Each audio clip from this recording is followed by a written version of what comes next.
Assalamualaikum warahmatullahi wabarakatuh. Innal hamdalillah nahmaduhu wa nasta'inuhu wa nastaghfiruh wa na'udzu billahi min shururi anfusina wa sayyiati a'malina may yahdihillahu fala mudhillalah wa may yudlilhu fala hadiyalah. Asyhadu an la ilaha illallah wahdahu la syarikalah wa asyhadu anna Muhammadan abduhu wa rasuluh. Qala Allah ta'ala fit tanzil, ya ayyuhalladzina amanu taqullaha haqqa tuqatih wa la tamutunna illa wa antum muslimun. Allahumma salli ala Muhammad wa ala alihi wa sahbihi wa man tabi'ahum bi ihsanin ila yaumiddin, amma ba'd. Alhamdulillah, segala puji dan syukur kita panjatkan atas nikmat yang Allah berikan. Bahkan Allah berikan kita nikmat nih, nikmat menuntut ilmu. Thalabul ilmi fardhatun ala kulli muslim. Menuntut ilmu itu wajib bagi seorang muslim. Dan ibadah yang wajib, pahalanya jauh lebih besar daripada pahala yang sunnah. Jadi kalau kita bandingkan nih, belajarnya kita di sini, dibandingkan kita itikaf nih, mana yang lebih besar? Belajar. Tapi kadang rasanya kayaknya lebih penting itikaf kan? Enggak. Belajar lebih wajib, lebih besar pahalanya jauh. Salawat serta salam kita panjatkan kepada junjungan kita Rasulullah sallallahu alaihi wasallam, yang dengan tuntunan beliau alaihi salatu wassalam membawa kita dari bodohnya, kosongnya kehidupan, berada di masa-masa jahiliyah hingga menapaki jalan kebenaran. Dan semoga Allah jadikan teman-teman orang-orang yang istiqomah hingga ajal datang menjemput. Pada kesempatan yang berbahagia ini, Masya Allah, pemandangannya luar biasa nih, membuat kita lebih bersyukur atas nikmat yang Allah berikan. Dah, nengok belakang semua jadi. Gak apa. Nih kita santai aja ya, lagi jam-jam injury time, jangan terlalu serius. Yang ada nanti hilang lagi nanti. Pada kesempatan kali ini kita coba bahas Lailatul Qadar, menggapai Lailatul Qadar. Apa Lailatul Qadar? Terdiri dari dua kata, Laila dan Al-Qadar. Laila itu dalam bahasa Arab artinya malam. Sedangkan Al-Qadar ini ada beberapa artinya. Salah satunya artinya kemuliaan. Ada yang definisi lain mengatakan ditetapkan. Jadi kalau misalnya kita katakan Lailatul Qadar, bukan malam Lailatul Qadar. Karena kalau malam Lailatul Qadar jadinya malam-malam Qadar, malam-malam kemuliaan. Sedangkan bahasa Arab kalau jamaknya tuh jadinya layalin. Layal. Jadi itu jamak. Dan ini kita bicara Lailatul Qadar cuma satu. Jadi menggapai Lailatul Qadar. Semoga ini jadi pembelajaran buat kita semua insya Allah ke depannya. Yang jadi pertanyaan, dan semua orang pengen tahu, kapan sih start? Apalagi tren zaman sekarang tuh. Orang-orang kalau pagi sibuk moto matahari, ya nggak? Diposting tuh di sosmednya. Kayaknya sih semalam deh, aneh dapet nih kayaknya. Soalnya sekarang nggak panas-panas banget katanya. Iya, dalam kamar pakai AC mana panas. Kayaknya mataharinya bersinar banyak tuh. Setiap paginya kalau habis malam 21, 23 orang-orang yang posting di sosmed. Kalau kita lihat dari dalil yang diriwayatkan dalam kitab Sahih Bukhari, dikatakan taharrau lailatul qadri fil asri awakhir min Ramadan. Cari Lailatul Qadar itu pada 10 malam terakhir bulan Ramadan. Bahkan ada hadis lain dalam kitab yang sama dikatakan taharrau lailatul qadri fil witri. Nah, witr itu ganjil. Min ashril awakhir min Ramadan. Cari pada ganjil-ganjilnya. Di sini ulama punya dua pendapat. Kalau lihat dari depan, dia bakalan jadi ganjil, ya kan? Malam 21, malam 23, 25. Tapi kalau lihat dari terakhir, kita ngitungnya dari pas Syawal, akhirnya itu jadi genap.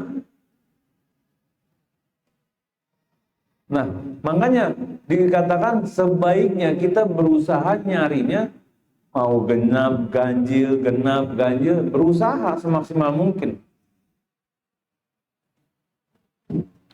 Dalam satu hadis dikatakan iltamisuha fil asri awakhir, yakni lailatul qadri. Fa in dha'fa ahadukum, jika kamu ngerasa lemah nih, enggak mampu nyari 10 hari, aw ajaza, atau kau emang letih, fala yuglabanna ala sab'il al-bawaqi. Kalau kamu nggak bisa 10 hari benar-benar, minimal yang 7 hari nggak ditinggal. 7 hari terakhir. Ini kita udah mau 7 hari terakhir kan ya? Kemarin kan malam 23 kan?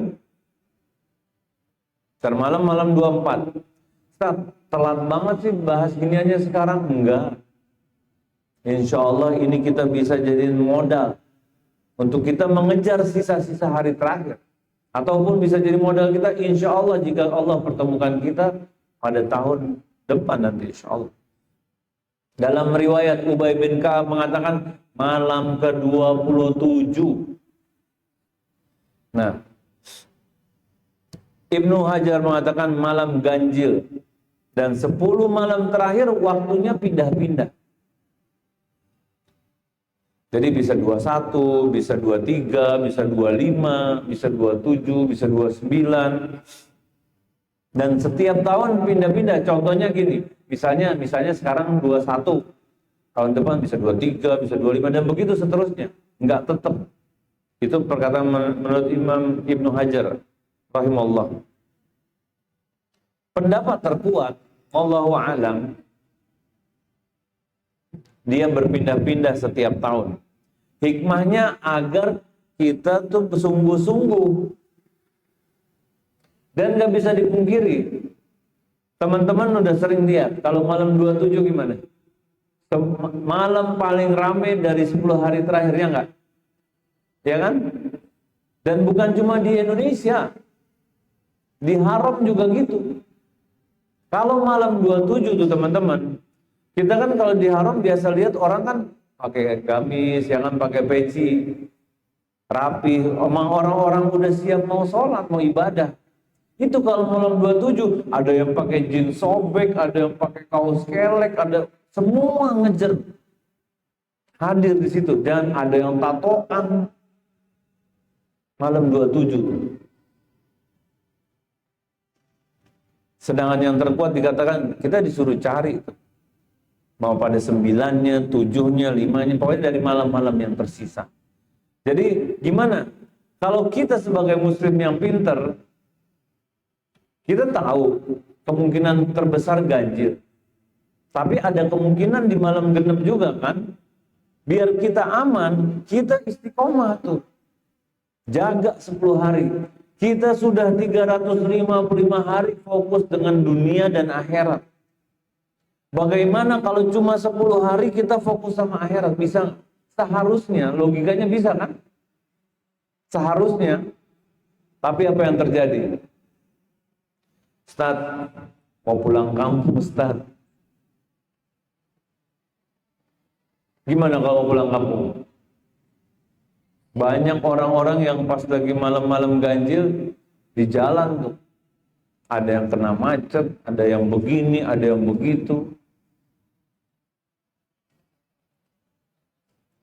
Ada yang 10 hari terakhir, Bu, 10 hari terakhir ngapain, Bu? Bikin kue, buka PO. Oh, siapa yang mau pesen kastengel? Buka PO nih. Hari-hari ngebakar depan oven. Suaminya, bang, gak usah ke masjid, orderan banyak, kita ngebakar nih kastengel sampai kelar. Ada pesanan 2.000 katanya, subhanallah. Kemarin anak kajian di Pemprov DKI, ada yang pas anak ngomong gitu dia langsung, langsung tepuk jidat. Pas selesai kajian dia bilang, Ustaz, tuh bini aneh banget katanya dia. Buka PO. Dari tanggal 1 Ramadan sampai 20 nggak ada buka PO. Tapi dari 20 sampai 30 Ramadan banjir pesanan. Lumayan Ustaz buat beli simmer. Oh enggak lah Ustaz, tuh nggak serius tuh Ustaz, sekarang mah Burgundi katanya. Benar ya Bu ya? Burgundi katanya. Simmer mah udah disumbangin katanya. Dan kita diperintahkan mengejar setiap malamnya. Anda nggak bisa start kerja, atur. Ada satu kantor, kalau kalian cari Lailatul Qadar alias itikaf, kalian boleh nggak masuk kantor. Mantap kan? Atau kita cuti, atau kita pulangnya sebelum 10 hari terakhir kalau mau mudik. Biar nanti itikafnya bisa di kampung, bukannya di jalan tol. Darurat Ustaz. Ya udah, kalau misalnya fattaqullaha mastata'tum, bertakwalah semampumu. La yukallifullahu nafsan illa wus'aha. Allah enggak membebani di luar kemampuannya. Kalau kita memang mampunya cuma malam ganjil, bismillah. Kalau kita mampu malam ganjil dengan sedikit tambahan malam genap, bismillah. Ustaz, anak cuma bisa 3 malam ganjil, bismillah. Yang penting jangan sampai ditinggalin. Alangkah ruginya kalau kita tinggalkan. Kapan batas waktu Lailatul Qadar? Allah katakan dalam Quran surat Al-Qadr ayat 5. Hatta matla'il fajr. Sampai terbitnya subuh. Mayoritas ulama mengatakan sampai terbitnya fajar atau azan subuh tuh. Ulama lain ada yang mengatakan sholat subuhnya masih termasuk bagian dari Lailatul Qadar. Hikmahnya apa? Kalau sholat subuhnya masih termasuk, biar orang-orang kalau udah ngejar Lailatul Qadar subuhnya nggak bablas. Ini enggak. Wah, udah istiqomah nih, ngaji terus. Sahurlah 3:30 sahur. Tidur dia di masjid, dibangunin sama takmir gak bangun-bangun. Atau dia pulang ke rumahnya. Dan ibadah yang wajib gak sebanding teman-teman sama ibadah sunnah. Dan hikmahnya dikatakan sampai ke subuh itu biar kita nggak lalai sama sholat subuh. Dan ini seperti orang kalau lagi maraton deh. Yang suka half maraton, yang suka maraton itu kalau udah lihat garis finish, dia makin pelan santai atau makin maksa dirinya. Maksa kan? Karena dia udah kelihatan tuh garis finishnya. Bukannya santai. Dan Allah berikan bulan ini 12 bulan dalam 1 tahun. Dari 12 bulan ada 1 bulan penuh kemuliaan, bulan Ramadan. Dari 1 bulan 30 hari ada 10 hari penuh kemuliaan. 10 hari terakhir. Dan dari 10 hari terakhir ada 1 malam yang penuh keberkahan. Jadi kalau kita bayangin tuh makin kerucut ya. Itu adalah malam di mana kita benar-benar fokus, berusaha semaksimal mungkin. Karena dikatakan Lailatul Qadar khairum min alfi syahr. Lebih baik dari 1000 bulan. Mana udah pernah dengar stat. Tapi paham nggak hikmahnya? Dikatakan lebih baik dari 1000 bulan adalah 83 tahun 4 bulan. Ada yang di sini 83 tahun umurnya? Gak ada. Lebih baik tandanya apa? Amalan yang kita lakukan pada saat Lailatul Qadar itu jauh lebih berarti, lebih besar dari 83 tahun, 4 bulan. Mau sholat malamnya, mau zikirnya, mau ibadah lainnya, dihitung sebagai amal jariah yang sangat berharga. Kita harus sadar teman-teman, karena Rasulullah SAW mengatakan amaru ummati baina sittina wa sab'in. Umur umatku antara 60 sampai 70. Dan sedikit yang lewat dari itu, cuma bonus yang lewat.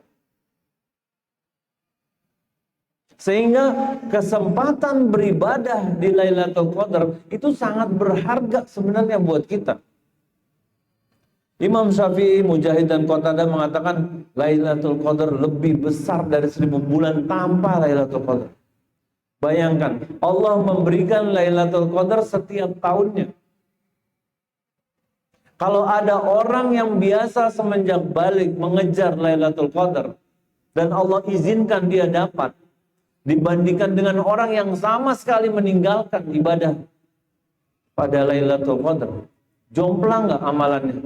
Jomplang, jauh. Dan hikmahnya ini adalah bentuk bagaimana optimalisasi umur bagi umat Rasulullah SAW. Allah Maha Adil teman-teman. Ketika Allah tetapkan umur kita antara 60-70, wah Allah nggak adil dong. Umur umat-umat terdahulu panjang-panjang Ustaz. Nabi Nuh alaihissalam dakwah 950 tahun. Berarti umur umat-umat terdahulu panjang-panjang. Kita cuma 60 sampai 70. Gimana kita mau bersaing amal solehnya sama mereka? Ternyata lewat sini. Lewat Lailatul Qadar ini. Agar kita bisa menyaingi amal soleh umat-umat terdahulu. Ini yang bahaya, kadang-kadang kita merasa aman. Yang penting bisa sholat, dikit-dikit ngaji, insya Allah masuk surga, katanya gitu. Subhanallah. Masuk surga nggak mudah teman-teman, butuh perjuangan. Dan apalagi kita pengen masuk sama keluarga, sama anak istri, sama mertua, lebih berat lagi. Butuh usaha, butuh kesabaran. I'tikaf ini bukan perkara mudah. Dan istiqomah terus mengerjakannya hanya orang-orang yang Allah pilih dan beri hidayah yang mampu. Dan ngerasa nggak kalau udah 10 hari terakhir, kadang kita tuh euforia mau lebaran. Iya kan? Kalau di Manggarai katanya bapak-bapaknya udah sibuk bikin tupat katanya. Kalau di Cipinang ngapain? Hah? Ngecat pagar. Oh, ngecat genteng. Iya. Bersihin selokan katanya. Emang tamunya mau lewat selokan? Ngecat pagar. Genteng aja pakai disapu. Kita harus sadar. Karena pada Lailatul Qadar adalah waktu semua keputusan dibuat. Semua takdir dan rezeki yang ditentukan pada tahun itu Allah berikan. Karena Allah katakan dalam Al-Quran, Inna anzalnahu fi lailatin mubarakah. Inna kunna munzirin. Sesungguhnya kami menurunkan pada malam yang penuh keberkahan. Dan kamilah yang memberikan peringatan. Di sini Allah katakan, Fiha yufraqu kullu amrin hakimin. Pada malam ini diputuskan semua perkara dan keputusan dari Allah Subhanahu wa taala. Kita harus tahu, ketika ini terjadi, semua perkara pada tahun itu diputuskan dan harusnya menjadi modal kita. Modal kita untuk berbekal untuk tahun ke depannya. Allah katakan juga tanazzalul malaikatu warruh. Pada malam itu malaikat turun. Ini wazannya tafa'ala tuh, saling turun. Turunnya apa? Berangsur-angsur, bawa rahmat. Malaikat banyak sedikit? Banyak. Membawa rahmat Allah Subhanahu wa taala dan ketentuan Allah untuk tahun itu. Dan ulama mengatakan dengan ketika kita menghidupkan Lailatul Qadar merupakan penyebab diampuni dosa-dosa kita. Ketika malaikat turun dengan membawa banyak keberkahan dan rahmat, bukan cuma itu. Ketika malaikat turun berangsur-angsur, itu secara umum Allah jelaskan, waruh. Dan malaikat Jibril turun sebagai komandannya para malaikat. Jadi setelah umum disebutkan bahwa semua malaikat turun, malaikat Jibril pun turun. Malaikat Jibril adalah malaikat yang diberikan kemuliaan oleh Allah Subhanahu wa taala. Malaikat yang khusus membawakan wahyu kepada Rasulullah sallallahu alaihi wasallam, membawa kalam Allah, yang mengajarkan kepada Rasulullah sallallahu alaihi wasallam min kulli amr, kesejahteraan untuk semua perkara. Dan bukan cuma itu. Ternyata pada malam itu setan pun tidak bisa bertingkah jahat. Dikatakan dalam ayat yang kelima, salamun hiya hatta matla'il fajr. Salamun, malam itu penuh dengan kesejahteraan sampai terbitnya fajar. Jadi ketika malaikat turun dengan membawa keberkahan, keberkahan ini membuat selamat penduduk bumi. Dan ulama mujahid mengatakan setan nggak bisa melakukan kejelekan atau ganggu manusia sampai menjelang subuh. Dan Ibnu Zaid dan Al-Qatadah mengatakan hanya ada kebaikan, nggak ada kejelekan sampai fajar. Karena ketika malaikat turun, keberkahan turun, keselamatan sampai subuh, itu janji Allah. Bahwa Allah berikan keselamatan dan keberkahan. Kalau kita lihat bagaimana antara kita dengan para sahabat radhiyallahu anhum. Dari Abu Hurairah radhiyallahu anhu, Rasulullah SAW mengatakan, man qama, siapa yang beribadah pada malam Lailatul Qadar imanan wa ihtisaban ghufir lahu ma taqaddama min dzanbi. Siapa yang beribadah dengan penuh keimanan dan mengharapkan pahala dari Allah, diampuni dosa-dosanya yang sebelumnya. Ingat, mengharapkan pahala. Karena kadang kita, ayo iktikaf di mana? Di masjid itu tuh. Banyak teman-teman di sana. Malah di sana majelis. Mana yang bawa kopi? Yang martabak jangan lupa. Makan aja. Jam 12 nih, tidur kita. Tidur. Harusnya kita berkhawat dengan Allah. Kita fokus, kita nyari banget. Dan i'tikaf ini teman-teman adalah ibadah yang tidak ditinggalkan Rasulullah SAW hingga ajalnya menjemput. Kita bandingkan dengan kondisi kita saat ini. Banyak ibu-ibu yang, Mas, HP-mu aku sita dulu sini. Mau war baju lebaran katanya. Iya. Makin mepet lebaran, yang flash sale makin banyak, yang live makin banyak, yang minta di-spill makin banyak. Ada aja kebutuhannya. Kayak lucu, Pemprov DKI itu kan di daerah Jatibarus itu kan. Jadi kadang kan deket sama Tanah Abang. Jadi kalau deket sama Tanah Abang, kadang ada tetangga yang suka nitip sama orang kantor. Bang, kalau kamu ke kantor, titipnya beli kaos kaki, titipnya beli itu. Ada yang tiap hari ke pasar gara-gara itu. Gara-gara rumahnya dekat dengan pasar Tanah Abang, kantornya dekat dengan pasar Tanah Abang. Dan menghabiskan waktu di luar masjid lebih lama dibandingkan dia di dalam masjid. Nah, sekarang kita tanya sama diri kita termasuk yang mana? Apakah kita memang orang-orang yang udah fokus mau mengejar masa lalu ana ya sudahlah berlalu, tapi ana mau buka lembaran baru, ana pengen perbaiki nih. Gimana caranya biar kedepannya ana bisa terus mengejar Lailatul Qadar? Dan cuma orang-orang yang smart muslim yang paham. Karena ketika Allah jadikan ganjarannya gaib, hanya keimanan dan ketakwaan yang membuat kita bisa istiqomah. Kadang istrinya, bang beliin lah bang baju. Suaminya keliling ke pasar, kadang parkirnya aja udah lama. Ada aja dibuat-buat. Dan kita harus hati-hati. Malah kalau bisa, makanan gak usah masak, beli aja. Biar istri bisa fokus ibadah.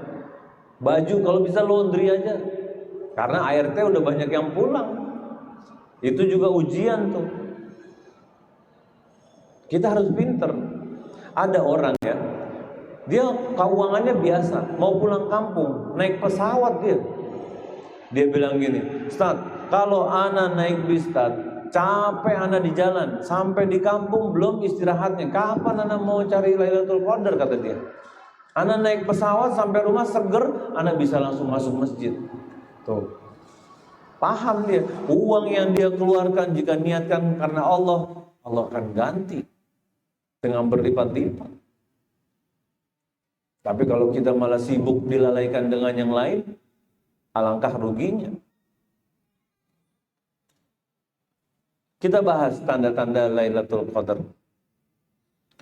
Dikatakan dalam hadis, dikatakan Lailatul Qadri Lailatun Samhatun Tolaqotun. Jadi Lailatul Qadar itu malam yang penuh kelembutan, laharatan, enggak panas, wala baridatan, dan enggak dingin juga. Tusbihu syamsu sobihatuha dhaifah hamra. Dikatakan pada pagi itu, subuhnya, matahari itu bersinar dan berwarna kemerahan, tapi nggak panas, nggak dingin. Nah ini nih, kadang orang-orang yang suka berlomba-lomba foto, merasa, oh kemarin tuh Ustaz, udah besok nggak usah, katanya gitu, subhanallah. Kan udah dapat kemarin. Enggak.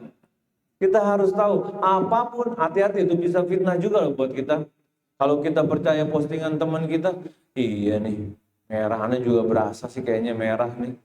Udahlah, berarti ntar malam bisa shopping bulanan. Enggak. Kita harus kejar terus, semampu kita. Kenapa dikatakan penuh kelembutan, cerah, nggak dingin, nggak panas?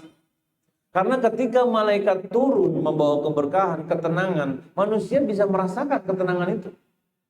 Merasakan bagaimana lezatnya dalam beribadah yang tidak didapatkan pada hari-hari yang lain. Dan dikatakan matahari akan terbit. Dalam hadis riwayat Muslim, dikatakan bahwa matahari terbit tanpa sinar. Jadi jernih, terang, tapi nggak ada sinarnya. Ini salah satu tanda-tandanya. Tapi teman-teman, bukan berarti kita mengejar tanda-tanda. Tugas kita fokus aja. Nggak usah tengok kanan kiri, nggak usah lihat mana garis finishnya. Tapi kita berusaha maksimal mungkin karena Allah Subhanahu wa taala. Dan kita bukan mencari tanda. Kita mencari keberkahan dari Allah Subhanahu wa taala. Kita mencari perbaikan pengampunan dosa dari Allah Subhanahu wa taala yang akan mampu membawa kita menjadi sosok yang lebih baik lagi, menjadikan hadirnya manisnya iman di diri kita.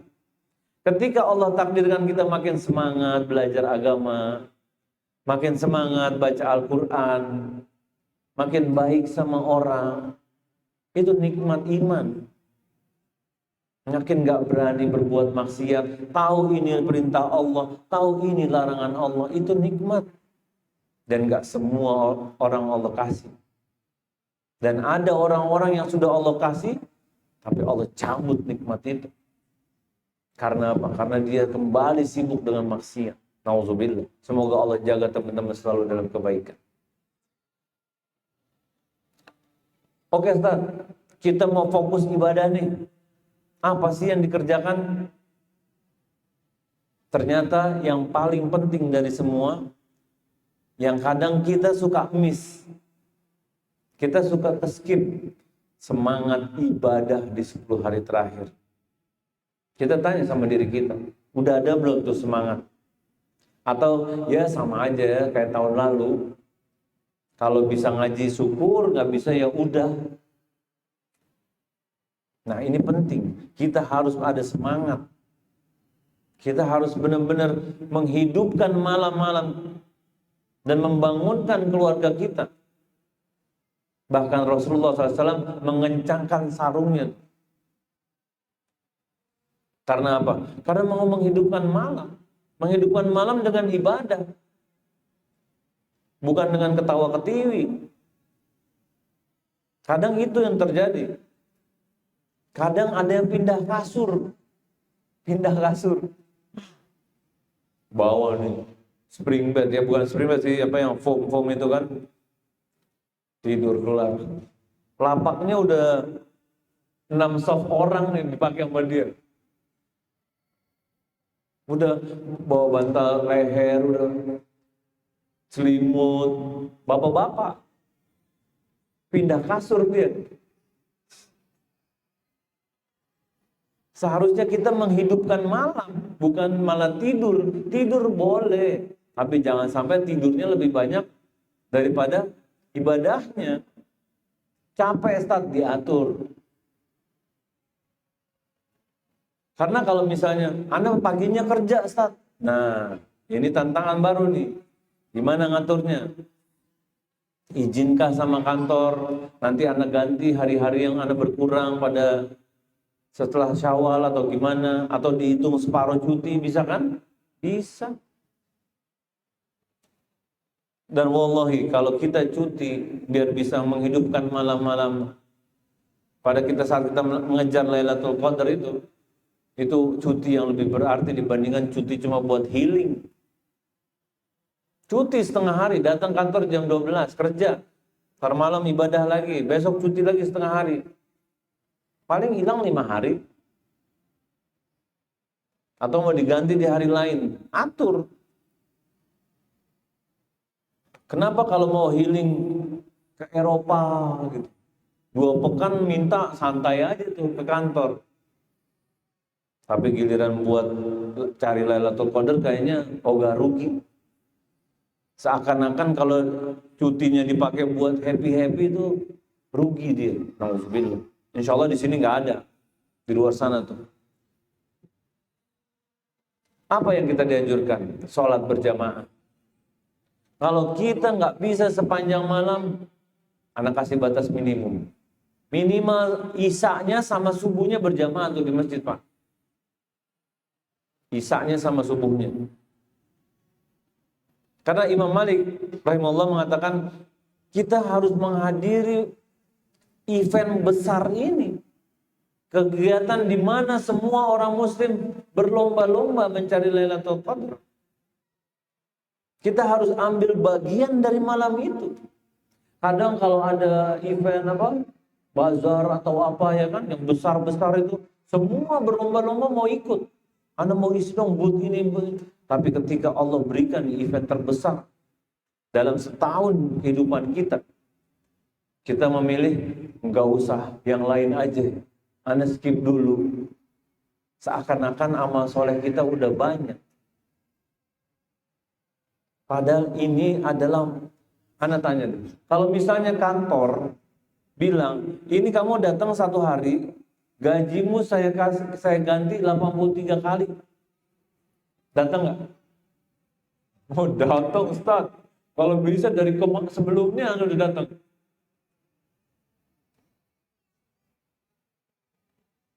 Dikali 83, coba. Hadir.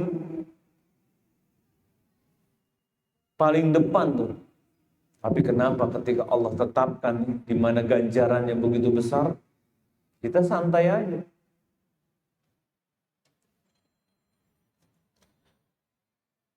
Dan ulama Imam Muslim mengatakan sholat isya berjamaah itu pahalanya separuh malam. Ketika seseorang mengerjakan isya dan subuh, makanya jadi pahalanya semalam penuh. Jadi kita jangan sampai ketinggalan batas minimumnya. Berjamaah di masjid, ya kan? Kita tambah amalan lain. Kita kerjakan sholat malam. Bisa tarawih, bisa tahajud, bisa witir, bisa sholat hajat dan yang lainnya.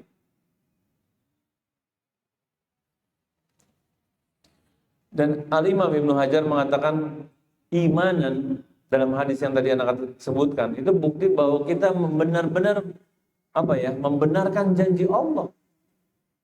Ketika Allah janjikan bahwa malam ini lebih baik dari 1000 bulan, dan muncul rasa yakin dan membenarkan perkataan itu iman, teman-teman. Yang jadi masalah kadang kita yakin enggak? Kalau kita beriman, kita yakin, itu gaspol tuh. Benar-benar jadi orang yang paling depan berusaha. Dan ihtisaban di sini mengharapkan pahala, bukan riya. Nah, hati-hati. Kadang ibadah sunnah itu kadang kita pengen dilihat sama orang. Guys, aneh lagi itikaf nih di masjid, dia live YouTube, live IG. Ada yang mau nanya nggak? Mumpung lagi nggak tidur nih aneh nih. Untuk siapa nanya? Pede aja mau nanya.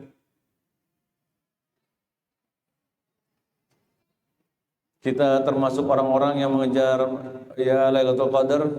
Kalian yang lagi pada tidur, kasihan deh lo. Aduh, gawat tuh. Jangan sampai muncul rasa kita jadi merasa lebih soleh, merasa ujub, merasa lebih baik dibandingkan orang-orang yang tidur. Kita hadir di masjid itu karena Allah, bukan karena manusia.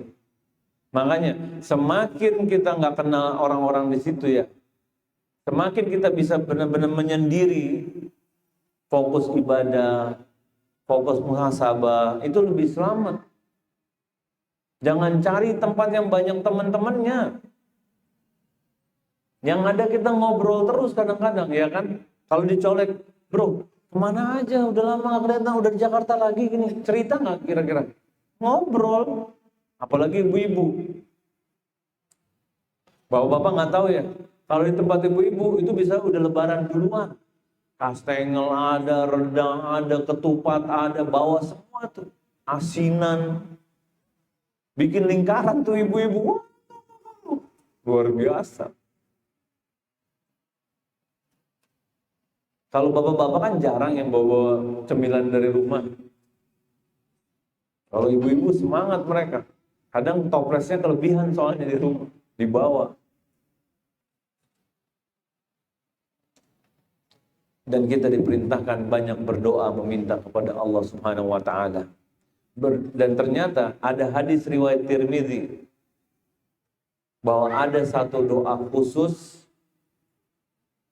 yang hendaknya kita baca ketika malam-malam, ketika kita sedang mencari Lailatul Qadar. Ada yang tahu nggak? Ini ada hadiah dari panitia nih. Siapa? Ibu-ibu boleh, bapak-bapak boleh. Apa doa khususnya? Ada mic. Masya Allah. Silakan. Yang mau jawab. Siapa? Ibu-ibu atau bapak-bapak nih? Silakan angkat tangan dulu biar ketahuan. Oh, ibu dulu, ibu dulu. Oh, apa nih? Ibu dulu yang apa ya? Nanti antum. Silakan ibu. Nggak apa-apa. Oh, tak, nggak apa-apa, salah. Iya.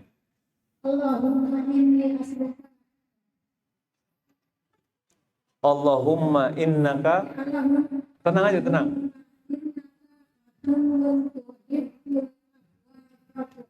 Masya Allah, barakallahu fiik. Nah, ini hadiah buat ibu nanti habis kajiannya diambil. Dosa-dosa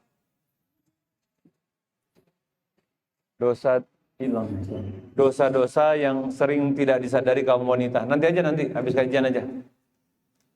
Nanti aja. Atau sekarang biar nggak lupa ya. Ntar dikasih sampai. Allahumma innaka afuun. Ya Allah, sesungguhnya pengampunan milikmu. Yang tuhibbul afwa, menyukai ampunan. Fa'fu anni, maka ampuni aku. Ya Allah, engkau maha pemberi maaf. Yang suka memberi maaf. Maafkanlah aku. Itu artinya tuh. Jangan cuma tahu bahasa Arabnya ya. Nggak tahu artinya.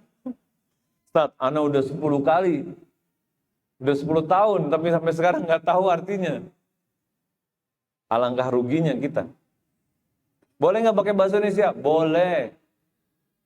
Tapi kalau kita menjalankan atau membaca doa yang bahasa Arab, itu kita insya Allah dapat pahala double.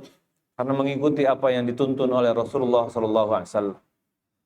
Sudah sepatutnya ketika kita manusia meminta maaf kepada Allah Subhanahu Wa Taala. Karena kita memang manusia yang banyak dosa, yang sering hilaf. Dan ulama membahas jahil itu bukan orang nggak tahu. Orang nggak tahu itu nggak berdosa dia. Ada orang dari Pulau Timbuktu misalnya, nggak tahu ini, nggak ada internet, nggak ada apa, dia nggak tahu Homer itu haram. Dia tahu-tahu tiba-tiba celek di Jakarta, dia nggak tahu dia minum Homer, nggak dosa dia, karena dia nggak ada hujah, dia nggak tahu sama sekali. Itu bukan orang yang berdosa. Orang berdosa itu adalah orang yang tahu itu dilakukan dosa, tapi dia hilaf. Jahilnya itu jahil karena dia nggak mampu menahan dirinya. Udah tahu nih nggak boleh ngomongin orang. Si ibu itu loh, kan dia kan beli oven ya. Nah, ngomongin orang, baunya sama, dosa tuh. Si bapak ini, nah dosa tuh. Kita tahu kalau gibah itu bagaikan makan bangkai, makan daging saudara kita sendiri, ya kan? Tahu bohong nggak boleh, dosa tuh. Makanya kita meminta kepada Allah agar selamat dari dosa-dosa besar dan minta selamat dari dosa-dosa kecil. Apakah gunung tidak berdiri dari kumpulan batu-batu kecil? Begitu pula dengan dosa-dosa kita. Jangan merasa aman, Ustaz, ana nggak melakukan dosa besar. Jangan-jangan kita sering merutinkan dosa kecil sehingga menumpuk bagaikan gunung, nauzubillah. Dan istighfar dianjurkan. Ulama Ibnu Rajab mengatakan dianjurkan setelah kita semangat terus beramal. Karena seberapapun banyak amal kita masih tetap kurang. Makanya hendaknya kita banyak meminta ampun kepada Allah. Seperti kita sholat. Selesai sholat zikirnya apa? Istighfar 3 kali kan? Tandanya apa? Istighfar itu untuk menutupi kekurangan-kekurangan dalam sholat kita. Bisa jadi rukunya nggak khusyuk, ya kan? Lagi sholat, tadi tuh kunci taruh mana ya? Tadi kayaknya kuncinya ada di sini. Nah, atau mikirin nanti habisnya jemput siapa ya? Dan ketika kita selesai sholat, kita istighfar, itu adalah kita memohon agar Allah sempurnakan pahala sholat kita. Begitu juga doa ini. Ketika kita bulan puasa fokus beribadah, beramal soleh, berbuat kebaikan, dan kita lengkapi dengan istighfar, memohon kesempurnaan.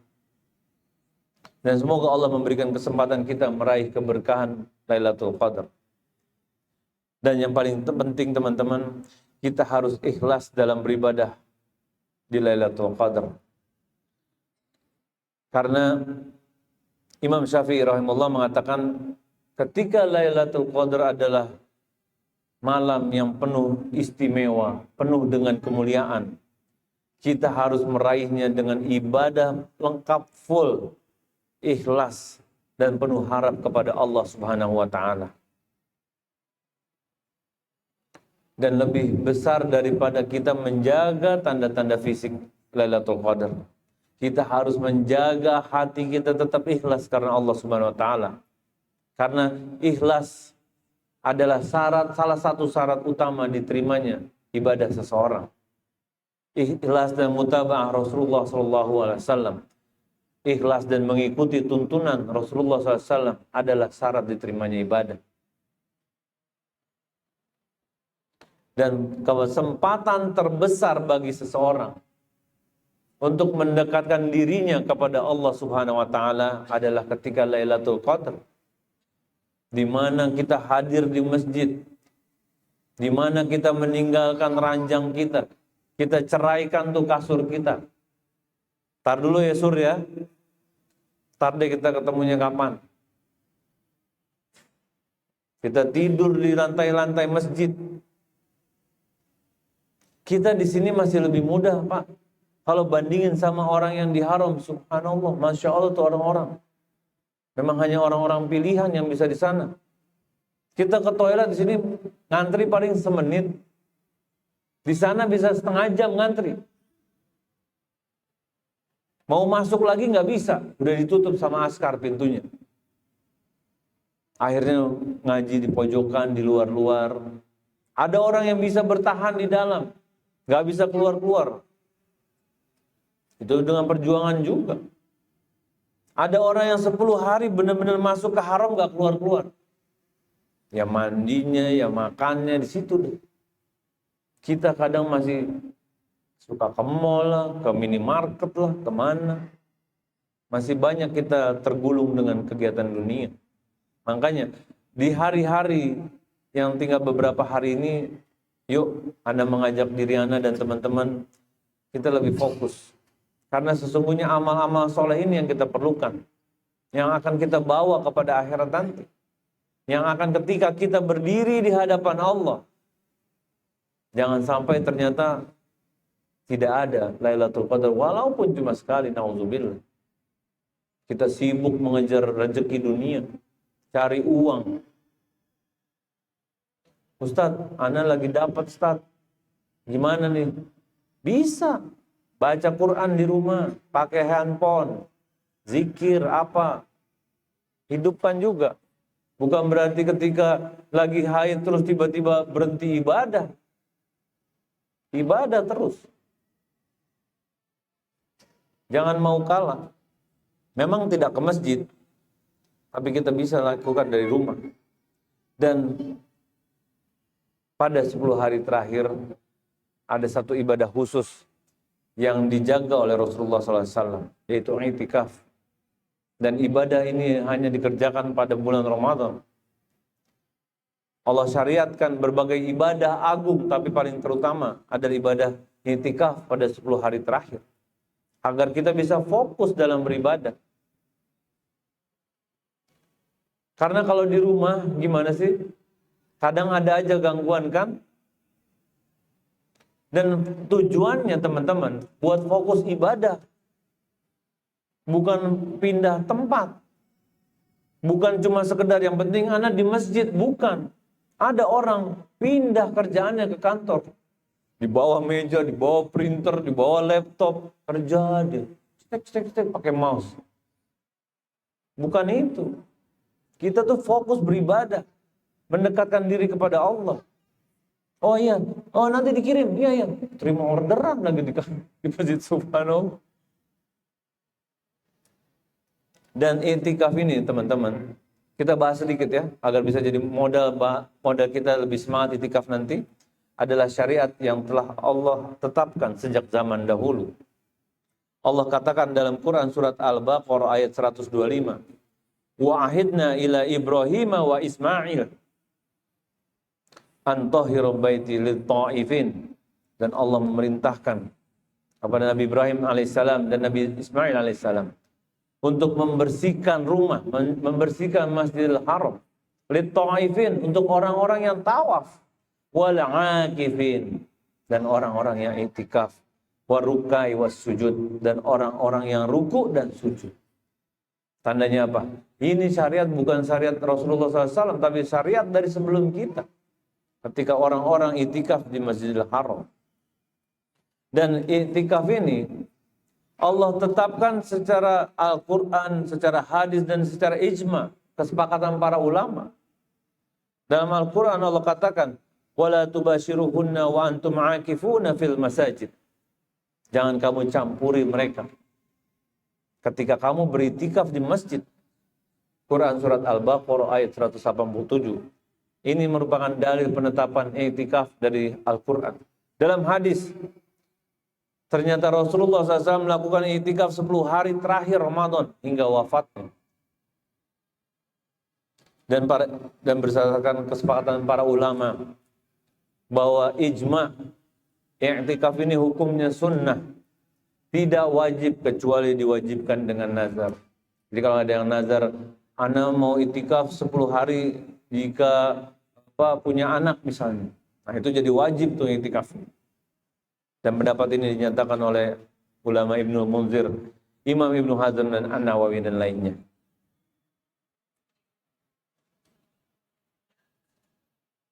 Kapan waktu i'tikaf? Ulama sepakat i'tikaf itu pada bulan Ramadan. Hukumnya sunnah dan disepakati.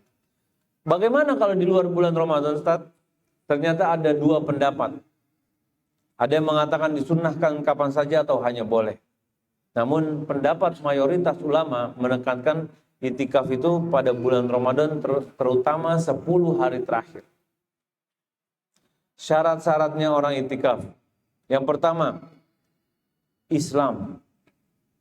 Karena ini ibadah, tidak diterima ibadahnya orang kafir atau orang yang murtad.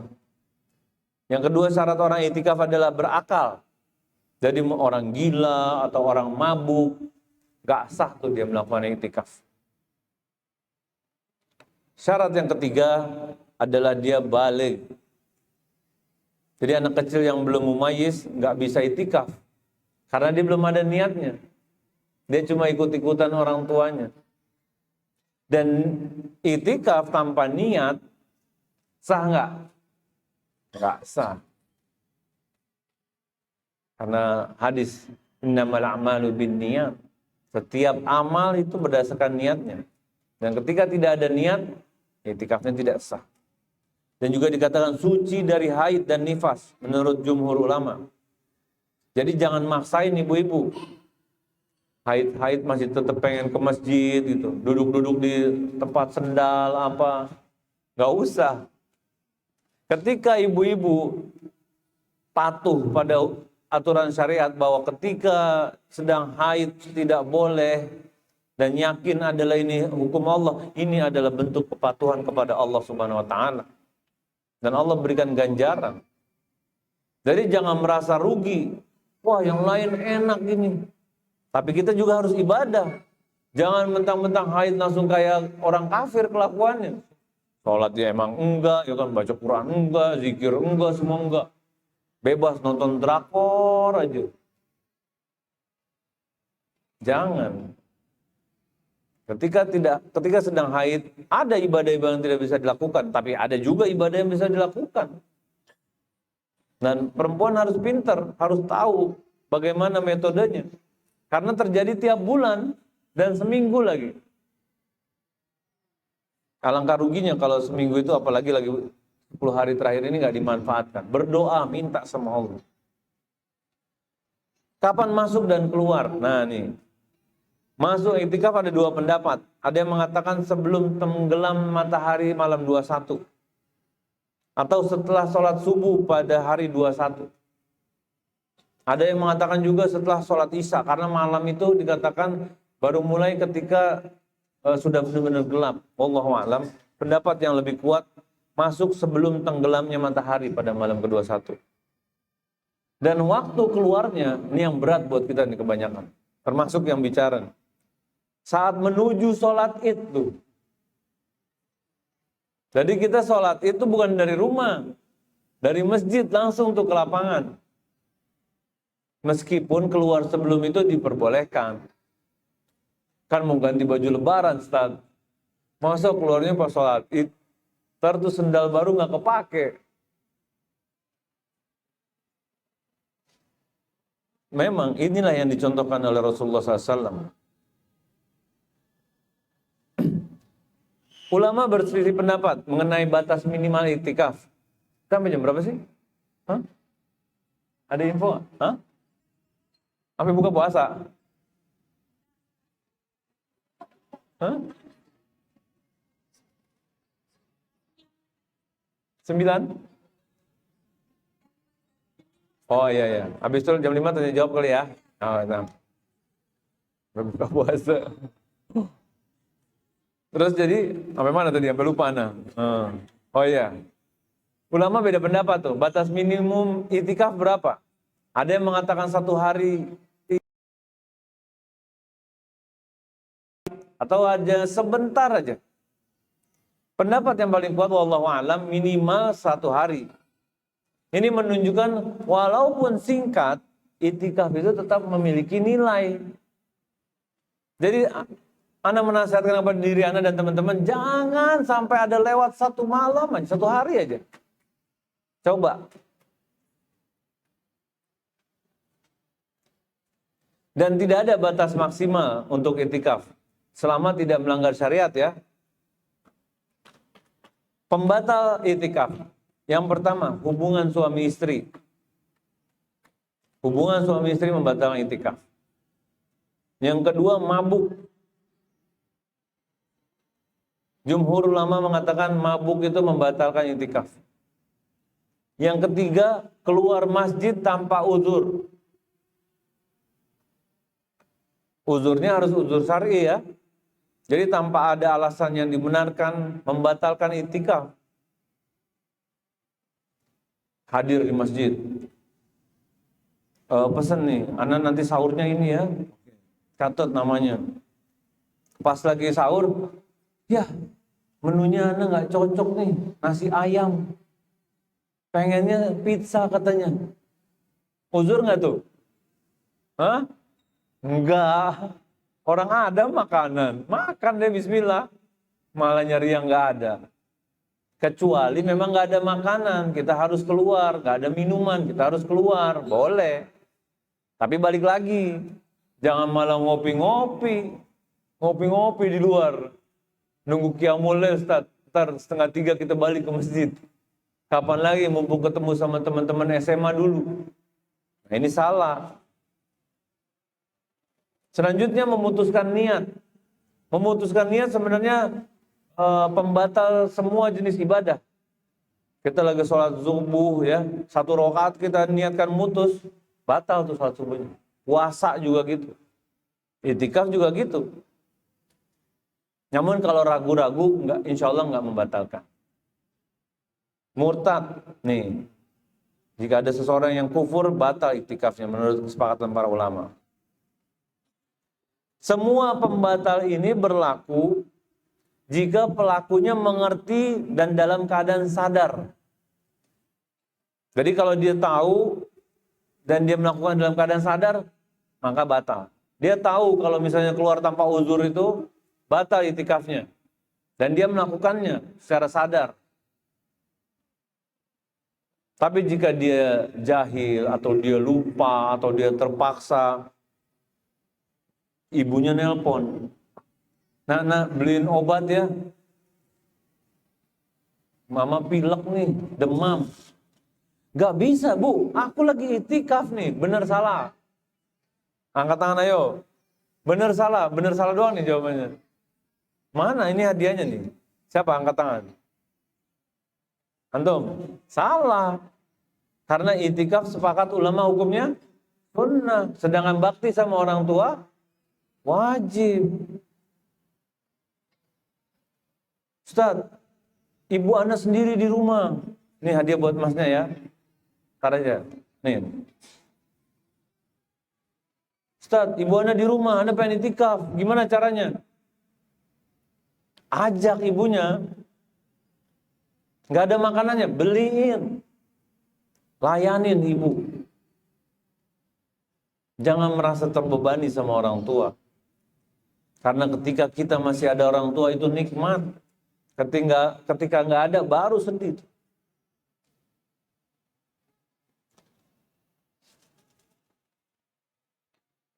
Ada beberapa larangan. Tadi pertama adalah keluar dari masjid tanpa kebutuhan. Jadi karena kalau kebutuhan penting baru kita boleh keluar. Tapi kita harus hati-hati sama hal-hal yang mengurangi atau merusak tujuan itikaf. Ketika kita itikaf itu untuk mendekatkan diri kepada Allah. Bukan mendekatkan diri dengan teman-teman lama. Ini janjian. Bro, kita kumpul ya bro ya. Tikumnya di Masjid An-Nur nih. Yang sebelah situ. Pos kita yang dekat ini nih. Yang dekat dispenser. Ngopi di situ dia. Pop mie mana pop mie? Martabak. Kopi-kopi, ngobrol aja, atau tidur aja. Ibadahnya cuma sholat tahiyatul masjid, itu doang ibadahnya. Atau malah dia buka PO di masjid. Siapa lagi yang mau kastengel?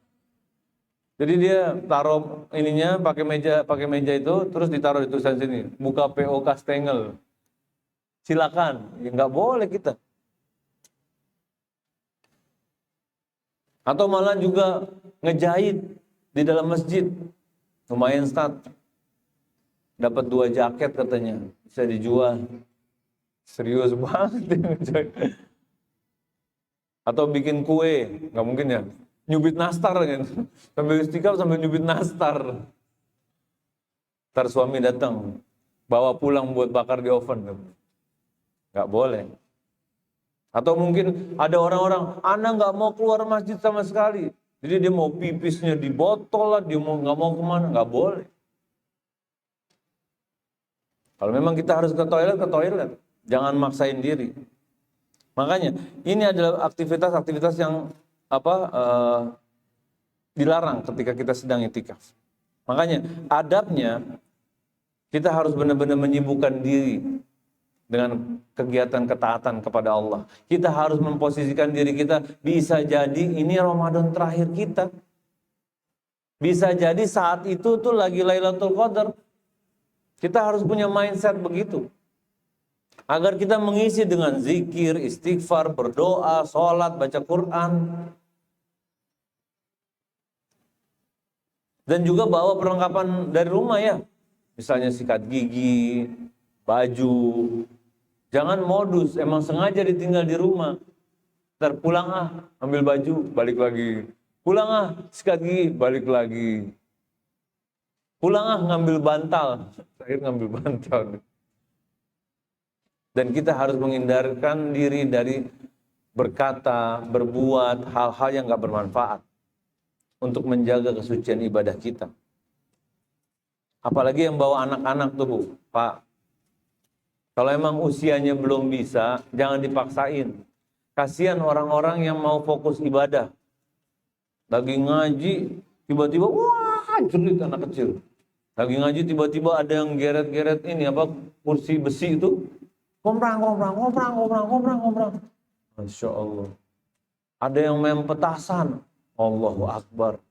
Itulah. Dulu pernah kuliah di Jember, itu ada ustadz saking gemesnya tuh ya. Orang-orang, anak-anak, udah. Kan itu bocah-bocah kalau lagi itikaf kan dipikir lagi camping sama mereka. Ketemu tuh sama teman-temannya, happy banget. Gak pernah semalam-malam tuh jam 2 pagi ngobrol, bareng-bareng ngobrol. Wow, udah kayak ini dia. Lebih heboh daripada bapak-bapaknya. Ustadznya ngomong ini, ibu-ibu, bapak-bapak, yang anaknya nggak bisa diatur, anak sita. Mau disita anaknya. Ibu-ibu langsung, mana tuh anak gua tadi katanya.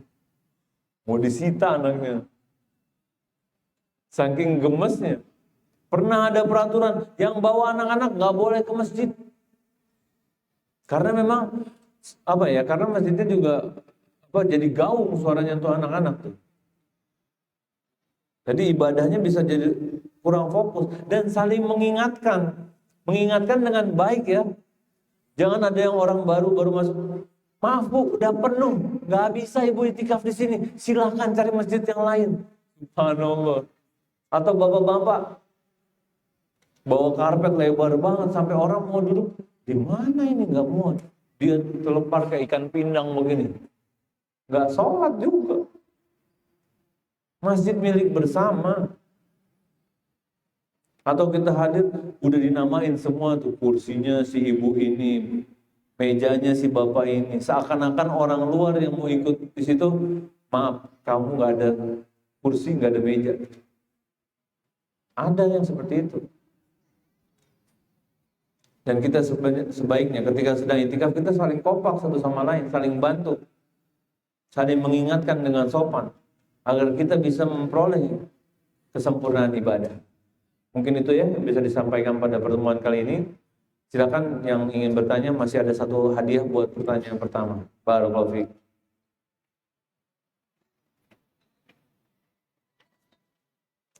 Nah, silakan. Waalaikumsalam warahmatullahi wabarakatuh. Bagaimana kita kerja dengan mudah-mudahan bisa dengan dia mencoba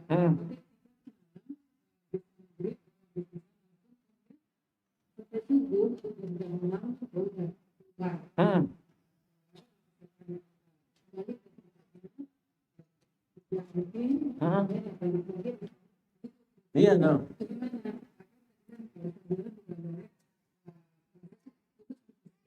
Nah. Apakah kita bisa membatalkan ketika itu orang masih niat yang benar Nah, Masya Allah, barakallahu. Nah, Ibu. Waalaikumsalam warahmatullahi wabarakatuh. Ustaz, gimana Ustaz kalau sambil kerja? Nah, ini yang memang dilema kita semua. Memang kalau kita bicara level paling afdol itu maksudnya malam 21 keluarnya sholat id. Itu bicara afdol ya. Kalau kita nggak bisa sampai level paling afdol, ya di bawahnya. Minimal malamnya kita di masjid. Jadi kita ikut tarawihnya sampai subuh. Habis itu kita pulang dengan aktivitas lainnya. Tapi ingat, jangan lupa juga di rumah istirahat. Karena nanti malam kita mau itikaf lagi. Jangan kita terus, kita ini manusia. Gak bisa kita malamnya begadang, paginya kerja, malamnya begadang lagi 10 hari tepat. Makanya ketika Rasulullah SAW memberikan contoh 10 hari, itu benar-benar malamnya ibadah, paginya bisa sambil istirahat. Nah, qadarullah kita sambil kerja. Kalau misalnya bisa cuti, alhamdulillah. Tapi kalau nggak bisa, ya udah diatur. Minta izin sama kantor. Karena perlu waktu, misalnya, apalagi zaman sekarang kan, ada WFH. Kita bisa atur tuh, oh pas lagi WFH, kita mau itikaf atau gimana. Jangan sampai kita lewat semuanya. Dan amat beruntung orang-orang yang WFH. Dia bisa mengatur porsi kerjanya, dia bisa mengatur malam-malamnya, terus dikejar. Berusaha semampunya. Tapi jangan memaksakan Bu ya. Jangan sampai akhirnya dirawat, diopname, na'udzubillah. Karena ini ibadah sunnah dan Allah tidak pernah inna dina yusrun. Sesungguhnya agama ini mudah. Jangan bikin kita mempersulit diri. Ketika kita diperintahkan meninggalkan maksiat, kita diperintahkan meninggalkan semuanya. Tapi ketika kita diperintahkan mengerjakan amal soleh, semampunya sedikit demi sedikit. Tergantung level iman seseorang. Dan itu yang akan menentukan level derajat surganya juga. Makanya sambil sedikit, karena dalam satu hadis dikatakan, ahabbul amali ilallahi adwamuha wa in qall. Amalan yang paling disukai oleh Allah Subhanahu wa taala adalah amalan sedikit tapi rutin. Jangan sampai cuma malam 21 Bu sampai pagi. Habis itu besoknya nggak bisa karena dirawat. Mendingan sedikit tapi rutin istiqomah. Dan batasnya, levelnya yang tahu kita sendiri. Anda nggak bisa menghukumi, nggak bisa Bu, harus semuanya, nggak bisa. Tiap orang levelnya beda-beda. Dan bertakwalah semampunya. Dan semakin kita menikmatinya, itu namanya iman. Semakin kita senang. Semakin kita, kenapa sih tadi ketiduran? Kenapa sih malam nggak hadir? Insya Allah itu adalah hidayah dari Allah Subhanahu Wa Taala. Niat, gimana Ustaz? Biar niatnya nggak salah. Wallahu alam, ulama menjelaskan bahwa niat itu posisinya di hati. Jadi bukan harus dilafazkan kecuali haji dan umrah. Itu yang dicontohkan oleh Rasulullah SAW. Jadi nggak perlu kita berdiri di depan pintu rumah, saya berniat mau ke Masjid An-Nur dari maghrib sampai mau subuh. Karena Allah, nggak usah. Tapi ketika kita udah nyiapin barang-barang dan kita bertekad, Bismillah, Anda mau itikaf di hati. Itu niat. Mungkin seperti itu ya. Ini hadiah buat ibu nih. Silakan yang mau bertanya lagi.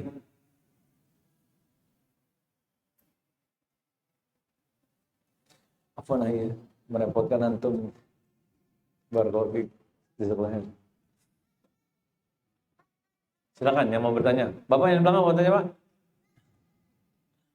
Boleh, Pak. Apa aja di luar tema juga boleh. Kalau bisa Anda jawab. Kalau nggak bisa jadi PR.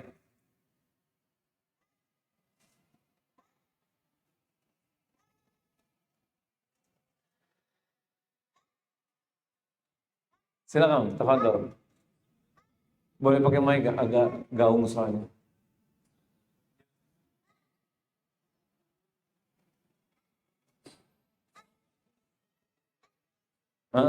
Wassalamualaikum warahmatullahi wabarakatuh. Amin wa antum kadzalika ya Syekh.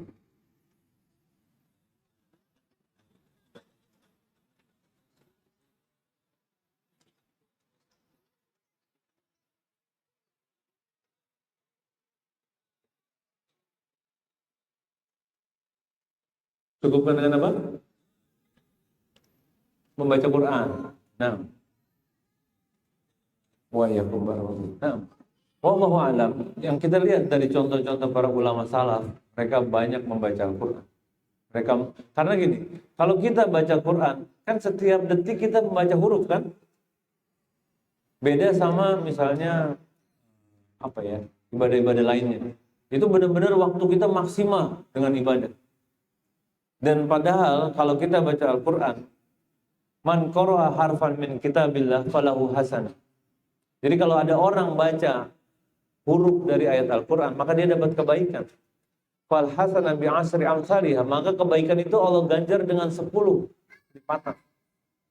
La aqul alif lam mim harfun. Aku tidak mengatakan, kata Rasulullah SAW, alif lam mim itu satu huruf. Lakin alifun harfun, alif satu huruf, lam harfun, lam satu huruf, mimun harfun, mim satu huruf. Jadi berapa Allah kasih kebaikan? 30. Itu baru baca alif lam mim. Gimana kalau orang yang baca, dan bagaimana ada orang yang baca pas lagi Lailatul Qadar, coba. Gimana ada orang yang membaca 1 lembar, ada yang membaca 1 juz, ada yang membaca 3 juz. Masya Allah. Dan itu kan continue ya, membaca itu kan, nggak ada jedanya. Makanya memperbanyak membaca Al-Quran. Imam Syafi'i rahimahullah, itu bulan Ramadan 60 kali khatam, Pak. 60. Sehari itu 2 kali. Kita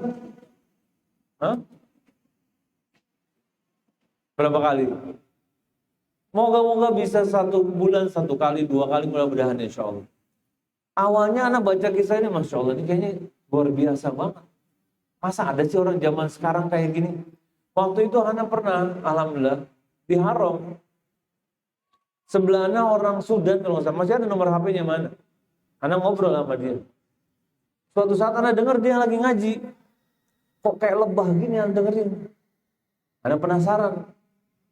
Syekh, antum berapa kali hatam ini Syekh kayak gini? 2 kali. Hah? Imam Syafi'i anak pikir dalam hati. 2 kali. Masa sih? Gimana caranya? Iya, dia nunjukin sama anak. Anak udah gak inget lagi itu caranya dia. Anak baca kalau sebelum subuh dari sini sampai sini, nanti dari sini sampai sini. Jadi sebelum asar dia udah hatam 1 kali. Nanti dari asar hajar lagi sampai mau subuh. Bener tuh. Anak saksi matanya, anak lihat dia baca Quran. Anak baru berapa lembar, dia udah hampir 1 juz. Masya Allah. Itulah kita. Kita tadi halaman berapa ya? Mana itu petandanya ya? Dibalikin lagi sama istri. Kayaknya Al-Baqarah, nggak mungkin Al-Baqarah. Orang anda udah Al-An'am juga bingung deh. Kalau Al-Baqarah rugi kayaknya, udah sampai Al-An'am. Kalau Al-An'am kayaknya nggak yakin dia. Akhirnya gimana? Nggak baca. Makanya hendaknya kita tahu ayat berapa kita terakhir baca atau halaman berapa kita baca. Biar nanti kalau kita pas mau nyambung, lagi nunggu, lagi di lift, lagi di ATM, lagi di bis, bisa kita sambung. Karena kalau orang-orang yang ingat batas bacaannya dan gak geser-geser, itu memang orang-orang yang Allah jaga tuh. Kayak si itu yang dari Sudan itu. Dia gak geser tuh batasannya. Kalau kita kan geser-geser kan. Kadang di juz berapa, kadang juz berapa. Kalau dia gak geser. Gak ada pakemnya dan gak akan berhenti sampai di situ. Kalau kita berhenti, kalau kita mau semangat. Bulan Ramadan, bulan Al-Quran. Perbanyak mengisi hari-hari kita dengan membaca Al-Quran. Nikmati prosesnya. Rasakan bagaimana Al-Quran itu menjadi obat, menjadi petunjuk bagi kita. Al-Quran ini bukan cuma sekedar dibaca, itu baru pintu pertama. Kedua, kita harus tahu artinya. Ketiga, harus tahu bagaimana maknanya. Keempat, harus kita amalin. Orang kalau kerja di kantor, kerja di China, SOP-nya bahasa China, bisa nggak dia ngerjain? Asli orang Cipinang sini nih, nggak bisa. Dia harus tahu dulu untuk artinya, baru bisa ngamalin. Begitu juga dengan kita. Kita orang Indonesia. Kita bukan bersyukur, yang penting Anda baca Quran start. Tapi artinya nggak tahu. Ngamalinnya apa lagi? Auzubillah. Nah, bulan Ramadan ini momentum terbaik kita. Ustaz, lebih baik baca Quran apa baca tafsirnya? Jangan ditabrakin. Amal soleh kerjain dua-duanya semampunya. Mau lebih banyak baca Al-Quran boleh, baca tafsir sedikit-sedikit boleh, mau dicampur boleh. Yang penting nggak ditinggalin dua-duanya. Atau dipilih, kecuali satu maksiat, satu kebaikan, jelas. Tapi kalau amal soleh, dua-duanya kita. Barakallahu fikum, mungkin begitu ya. Baik, kembali.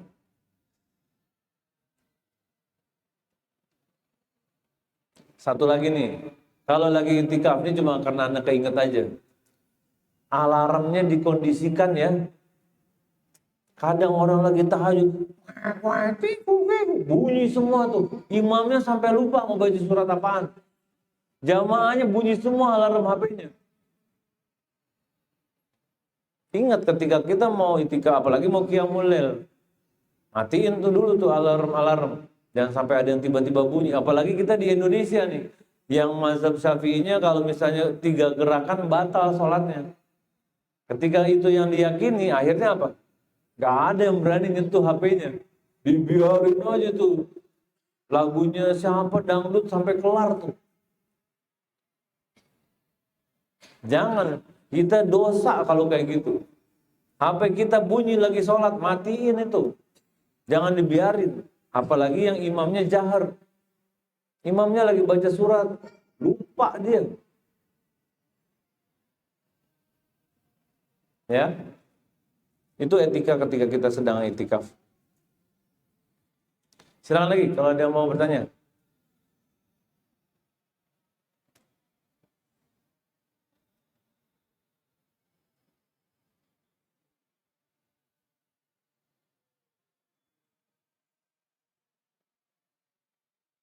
Oh iya, kalau itikaf juga ya teman-teman ya.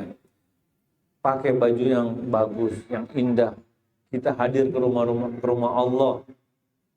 Ini pakai kaos singlet. Atau pakai baju yang udah kucel, dekil. Atau bau, maaf ya.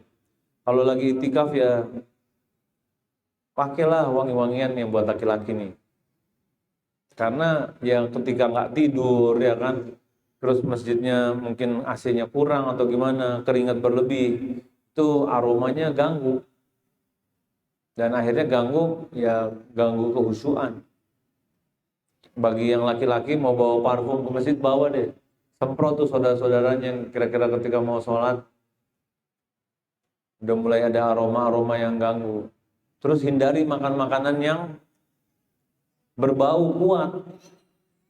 Ini bukanya pakai semur jengkol. Lagi sedep-sedepnya start. Qiyamul Lail. Amin. Nah, satu sop ikut nyicipin tuh menu buka puasanya dia. Waduh, semur jengkol nasi uduk nih pasti nih. Geleng-geleng semua satu sop tuh. Jangan makan durian, jangan deh. Tahanlah dulu 10 hari doang kok. Ya, barakallahu fiik. Mungkin seperti itu. Ada lagi? Kalau nggak ada mungkin kita cukupi pertemuan kita kali ini ya. Mungkin semoga yang sedikit ini bisa bermanfaat dan bisa kita amalkan. Dan juga buat sedikit nasihat buat teman-teman yang wanita, ketika pengen itikaf, jangan lupa izin sama suaminya. Jangan sampai suaminya buka tudung saji, silakan pesen online. Suaminya mau sahur nggak ada, istrinya udah di masjid. Jangan. Kewajiban kalian adalah berbakti sama suami. Kewajiban kalian memastikan kebutuhan suaminya udah ada, minta izin dikasih baru bismillah. Bukan malah jadi panitia itikaf. Mama mana? Mama kan udah dari 3 hari yang lalu gak pulang ke rumah, tinggal di masjid. Masya Allah. Lah kita gimana? Ya kata mama terserah bapak lah. Mau makan syukur, gak makan terserah. Nah ini salah nih. Karena semangatnya untuk itikaf, ibadah yang sunnah ini mengalahkan yang wajibnya dia. Wajibnya dia bakti sama suami. Kalau suaminya nggak ridho gimana? Sia-sia ibadah itikafnya dia.